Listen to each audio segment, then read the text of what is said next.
अरब के एक इलाके में एक कौम बसी थी, कौम समूद। ये लोग मामूली इंसान नहीं थे। उनका कद 15 से 20 फीट तक होता था। जिस्म बेहद मजबूत थे, सीने चौड़े थे और बाजू लोहे जैसे थे। उनकी आवाज बुलंद थी, लेकिन उनका घमंड उससे भी ज्यादा बड़ा था। वे सिर्फ घर नहीं बनाते थे, वे पहाड़ों को काटकर महल बनाते थे। पत्थर उनके लिए मिट्टी जैसे थे।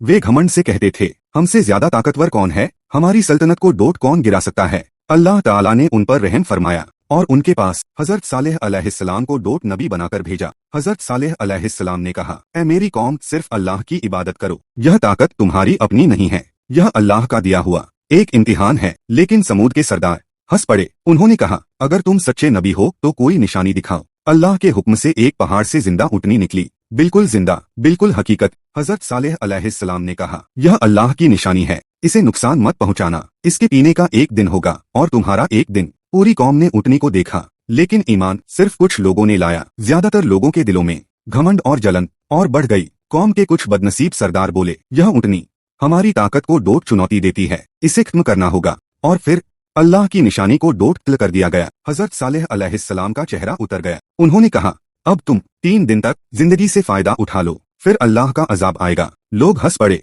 उन्होंने कहा, देखते हैं कौन सा अजाब। पहले दिन उनके चेहरे पीले पड़ गए, दूसरे दिन चेहरे लाल हो गए, तीसरे दिन चेहरे काले हो गए, फिर आसमान का रंग बदल गया, जमीन कांपने लगी, एक भयानक चीख हुई और उसके साथ जबरदस्त भूकंप आया। जो लोग 15 से 20 फीट लंबे थे, जो पहाड़ों को डोट काट देते थे, वे अपने ही घरों में पत्थर की तरह गिर पड़े। ना उनकी ताकत काम आई, ना उनका कद, ना उनका घमंड, सिर्फ खामोशी रह गई। हजरत सालेह अलैहिस्सलाम और जो थोड़े से मोमिन थे, अल्लाह ने उन्हें बचा लिया और कौम समूद सिर्फ एक कहानी बनकर रह गई।